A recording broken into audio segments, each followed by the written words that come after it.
Hello students, welcome back old book cat. और आज हम चैप्टर 2 बेसिक अकाउंटिंग टर्म्स का फोर्थ पार्ट डिस्कस करने वाले हैं। जो हमारी बेसिक टर्म्स कुछ रिमेनिंग रह गई थी उन्हें आज हम यहाँ कंप्लीट कर लेंगे। तो जैसा कि हमारी फुल डिस्क्लोजर ऑफ प्रिंसिपल रह गई थी तो हम यहीं से स्टार्ट करेंगे। फुल डिस्क्लोजर ऑफ प्रिंसिपल हमारे क्या था? All the significant all the significant information should be fully disclose in the financial statement. मतलब जो भी हमारी क्या है महत्वपूर्ण इंपोर्टेंट इंफॉर्मेशन होती है वो हमें फुटनोट में शो करनी पड़ती है। ठीक है, करनी चाहिए ही चाहिए। ठीक है। दूसरी बात, अगर एग्जांपल की बात है जैसे कंटीजेंट लायबिलिटी हो गई हमारी, कंटीजेंट आकस्मिक कोई देता है तो वो एंटीसिपेटेड कोई लॉसेज हैं वो हमें क्या करने होंगे? शो करने पड़ते हैं। ठीक है, कुछ भी हम हाइड नहीं रख सकते। तो यही हमारे क्या था? फुल डिस्क्लोजर ऑफ प्रिंसिपल था। आई होप ये आपके क्लियर हो गया होगा फुल डिस्क्लोजर ऑफ प्रिंसिपल क्या होता है। ठीक है।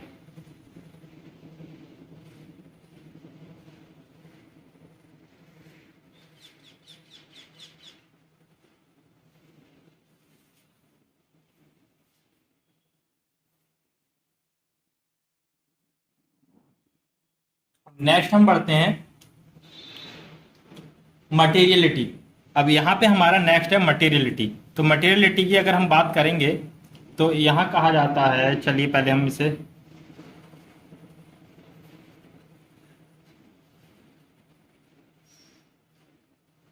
मटेरियलिटी मटेरियलिटी का मतलब क्या होता है हमारा कि हमारे लिए वो चीज क्या होनी चाहिए? इंपोर्टेंस होनी चाहिए, इंपोर्टेंट होनी चाहिए। यह कह सकते हैं मटेरियल मीन्स मटेरियल मीन्स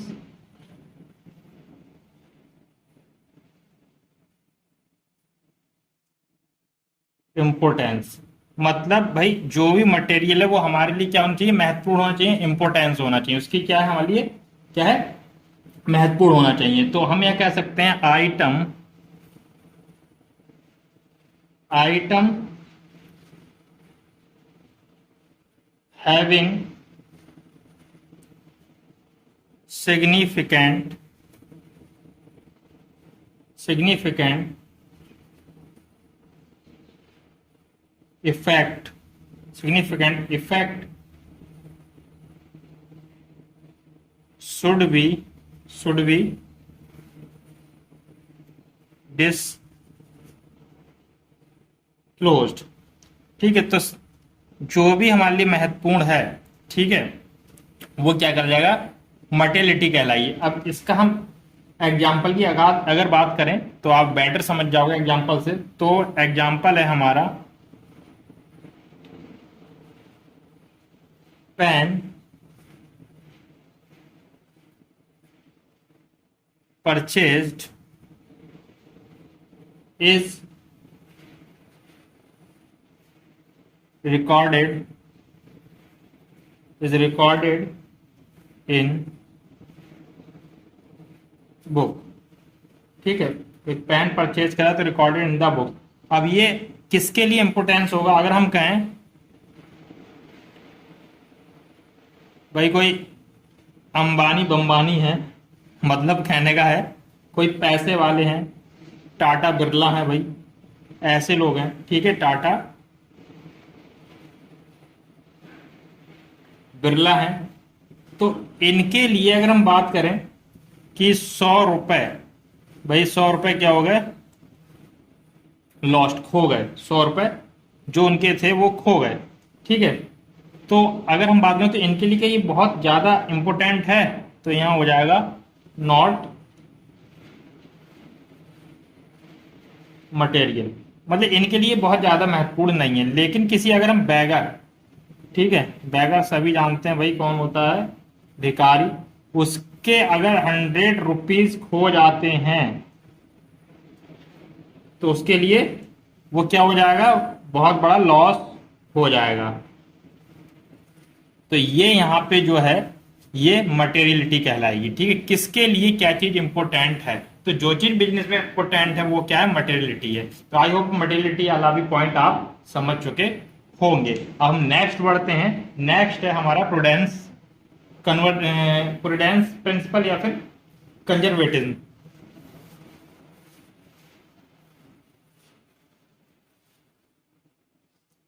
तो प्रूडेंस प्रिंसिपल या कंजर्वेटिज्म?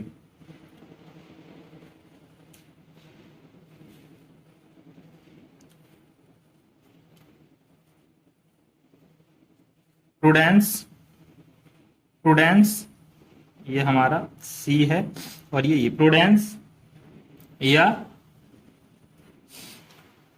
Conservatism, conservatism. तो प्रूडेंस या कंजर्वेटिज्म, ठीक है। तो सब जानते हैं प्रूडेंस माने क्या होता है, विवेक, सावधानी वगैरह होती है, और जो कंजर्वेटिज्म होता है वो रूढ़िवादिता या अपरिवर्तनशील परिवर्तनवाद, ठीक है।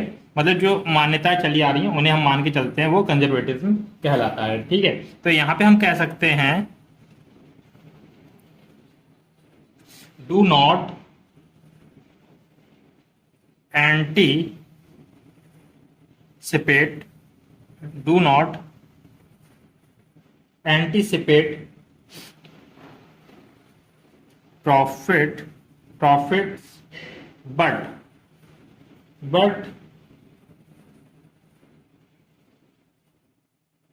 provide for all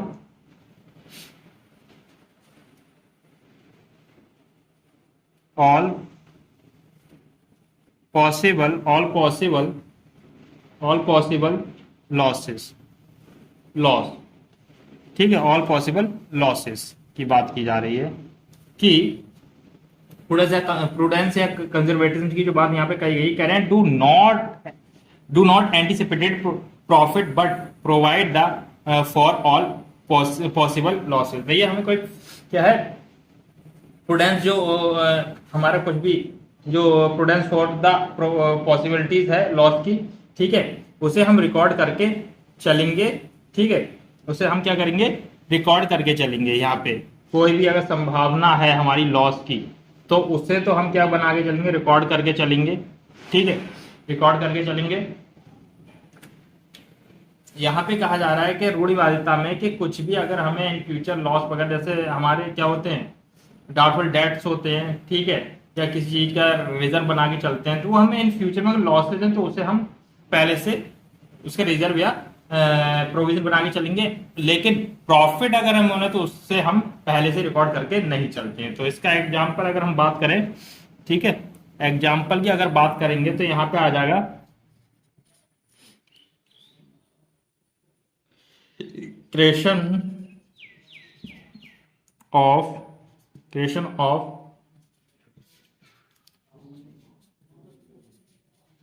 provision for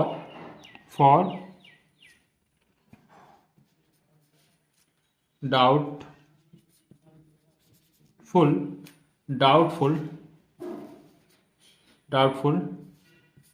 debts, provision for doubtful debts सबको पता है, जो क्या हो जाते हैं, हमारा पैसा मारा जाता है, नहीं मिल पाता, उसे हम डाउटफुल डेब्ट्स कहते हैं, ठीक है। जिन्हें हमने माल बेचा और उन्होंने पैसा नहीं दिया, तो वो डाउटफुल डेब्ट्स हो जाते हैं हमारे। सेकंड है हमारा, ये सेकंड की बात करें तो यहाँ है क्लोजिंग स्टॉक हमारा एंड द लास्ट। हमारा बिजनेस में क्या है, क्लोजिंग स्टॉक जरूरी नहीं सब खत्म हो जाए, कुछ बच भी जाता है। Closing stock is valued at cost और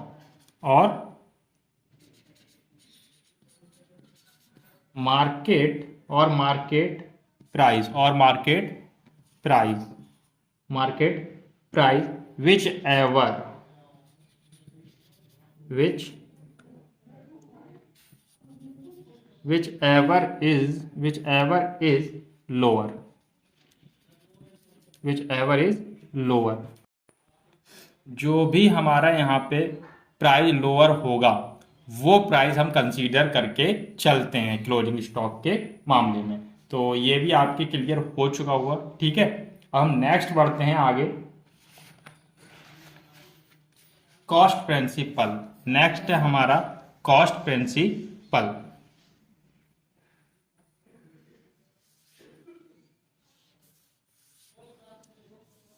कॉस्ट प्रिंसिपल। नेक्स्ट हमारा है cost principle.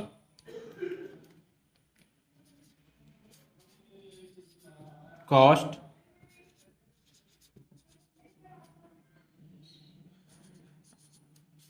Cost principle. Cost principle की अगर हम बात करेंगे तो होगा द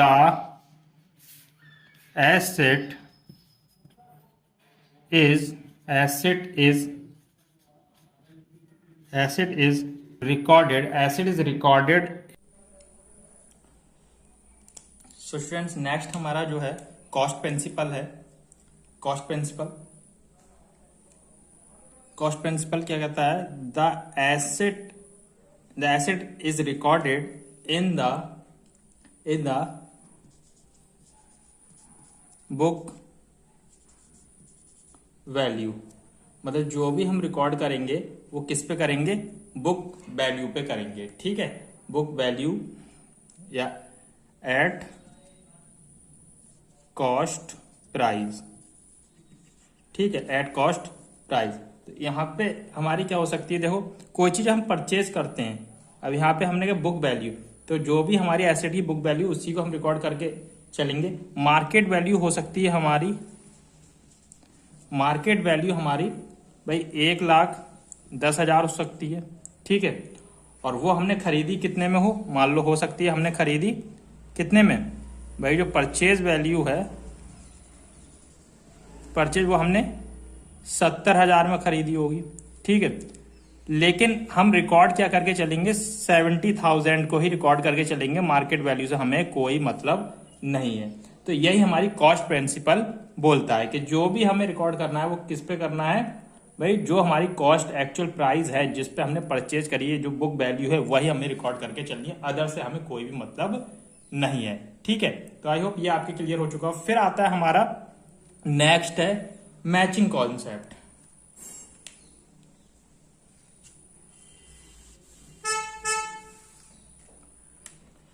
नेक्स्ट आ जाता है हमारा मैचिंग कॉन्सेप्ट।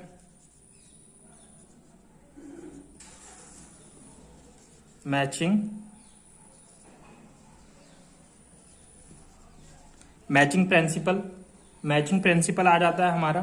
ठीक है, नेक्स्ट मैचिंग प्रिंसिपल है। इसमें हम क्या करते हैं? Assets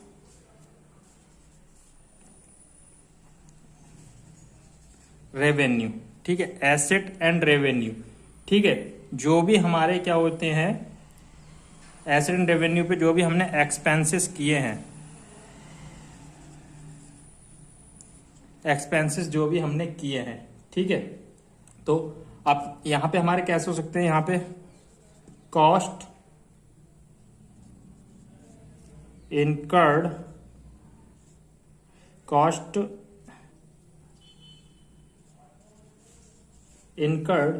during a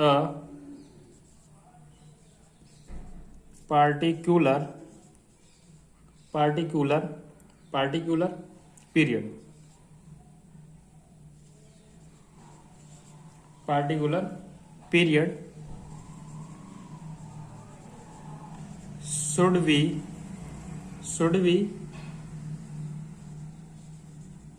matched against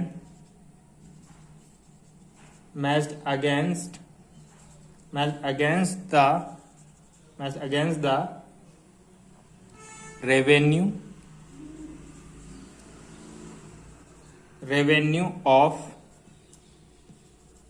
revenue of that period। ठीक है, तो यहां कहा गया है कि cost incurred during a particular period, जो भी कॉस्ट होनी चाहिए हमारी उस पीरियड से रिलेटेड होनी चाहिए, should be matched against the revenue of the period. ठीक है, जिसमें हमने वो अर्न किया है, आय हमने कमाई है। ठीक है, तो जैसे एग्जाम्पल है हमारा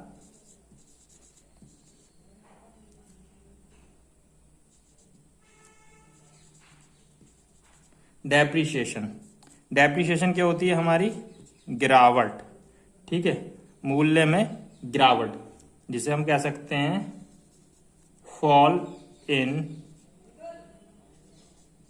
वैल्यू ऑफ एसेट, एसेट की जो वैल्यू में गिरावट होती है उसे हम डेप्रिसिएशन बोलते हैं। तो भैया जो हमारा जिस साल से रिलेटेड है उसी साल में हम उसे शो करेंगे, ठीक है, डेप्रिसिएशन उसी साल में उसे लेके चलेंगे, तो वो हमारा मैचिंग कॉन्सेप्ट या मैचिंग प्रिंसिपल हो जाता है, ठीक है। मतलब एसेट या रेवेन्यू जो भी उसी ईयर से रिलेटेड होना चाहिए, ठीक है, उसकी बात की जा रही है। इसे हम मैचिंग कॉन्सेप्ट, मतलब उसी साल में जो हमने खर्चा किया है, व्यय किया है, खर्च की गई लागत है, तो वो वहीं पे हमें शो ऑफ करनी पड़ेगी, ठीक है, ये हमें करना होता है। अब आ जाता है उसके बाद में हमारा डुअल एक्सपेक्ट, फिर हमारा आ जाता है dual aspect, dual aspect, dual aspect, dual aspect principle, dual aspect principle, principle dual aspect principle की बात कर रहे हैं यहाँ पे, ठीक है, डुअल एक्सपेक्ट प्रिंसिपल। तो डुअल एक्सपेक्ट प्रिंसिपल क्या होता है? तो every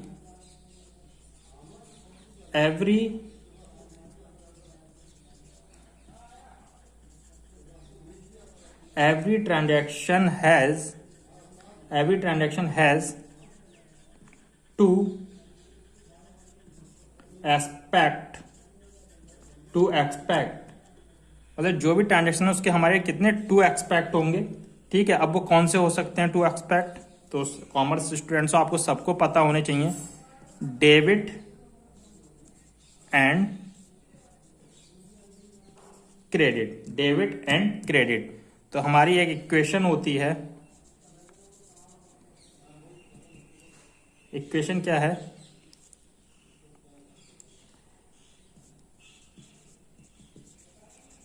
capital plus liability, capital plus liability, ये हमारी इक्वेशन होती है, ठीक है, डुअल एक्सपेक्ट कॉन्सेप्ट की। अब नेक्स्ट है हमारा रेवेन्यू रिकॉग्नाइजेशन प्रिंसिपल। तो यहां पे आ जाएगा हमारा रेवेन्यू रिकॉग्नाइज्ड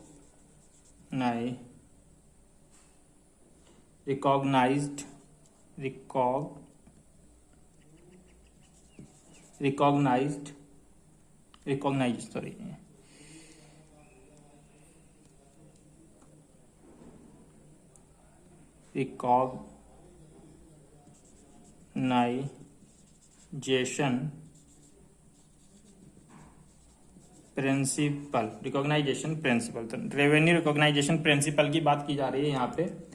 तो ये हमारा रेवेन्यू रिकॉग्नाइजेशन प्रिंसिपल जो चलता है किस पे चलता है? हमारा एक्रूअल बेसिस पे। हमने एक्रूअल बेसिस डिस्कस कर लिया, पता है सबको एक्रूअल बेसिस क्या होता है, कि जिस दिन ट्रांजेक्शन होगा उस दिन रिकॉर्ड करेंगे, चाहे उधार हो या कैश का हो, ठीक है। तो यहाँ पे हम कह सकते हैं revenue is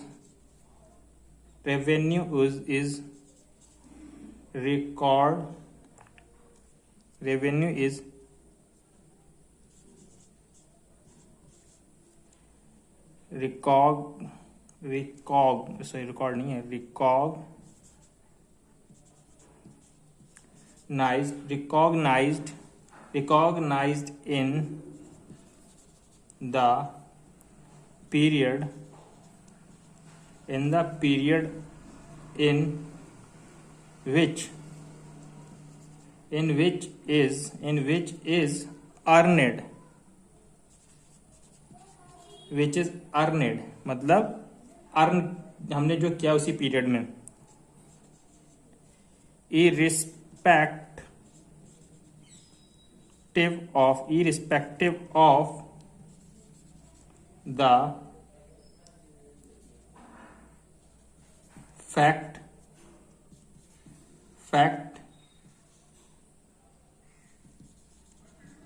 within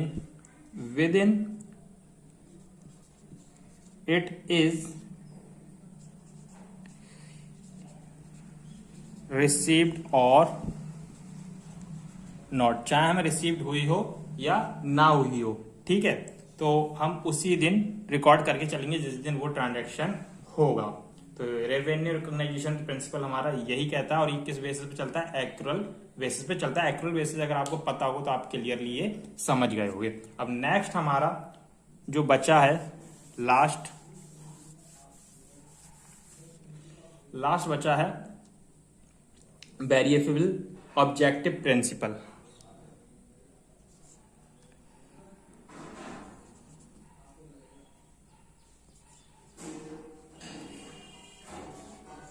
variable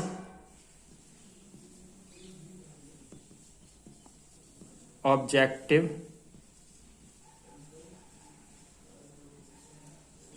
principal, variable objective principle. तो ये क्या कहता है? There must B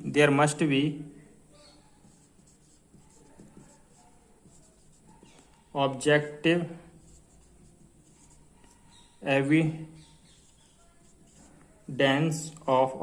evidence of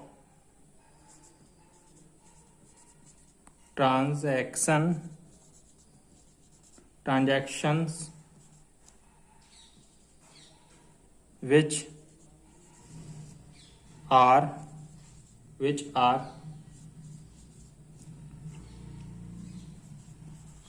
capable of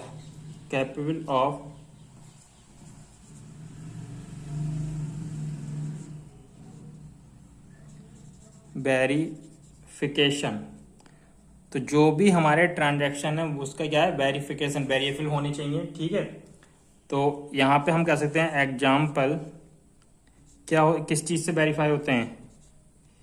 invoices, bill etcetera, ठीक है। इनवॉइसेस, बिल एक्सेट्रा ये हमारे क्या होते हैं? उन्हें क्या करते हैं? वेरीफाई करने का काम करते हैं, जो भी हमारे ट्रांजैक्शन हुए हैं, जो भी हमने रिकॉर्ड किए हैं। तो इसीलिए हम इसे वेरिएबल ऑब्जेक्टिव प्रिंसिपल बोलते हैं। तो आई होप आपके ये चैप्टर अच्छे से समझ में आया होगा, और हमारा आज ये चैप्टर कंप्लीट हो गया है। नेक्स्ट वीडियोस में हम नेक्स्ट चैप्टर, थर्ड चैप्टर करेंगे, थ्योरी बेस ऑफ अकाउंटिंग, ठीक है, या अकाउंटिंग प्रिंसिपल। और वो वेरी वेरी इंपॉर्टेंट चैप्टर है, इसलिए अच्छे से समझिएगा उस चैप्टर को। चलिए, तो ये वीडियो हम यहीं पे फिनिश करते हैं, और लाइक सब्सक्राइब करना ना भूलिएगा, ठीक है। अगर और भी कोई आपके टच में है जो कॉमर्स से स्ट्रीम से रिलेटेड है, तो उसे सब शेयर करना ना भूलें, ठीक है। जरूर से जरूर आप शेयर कीजिएगा, बाकी सब्सक्राइब कर लीजिएगा, और नोटिफिकेशन बेल भी प्रेस कर लीजिए, जिससे जैसे ही मैं न्यू वीडियो अपलोड करता हूं तो आपको नोटिफिकेशन टाइम पे मिल जाए। Thanks for watching.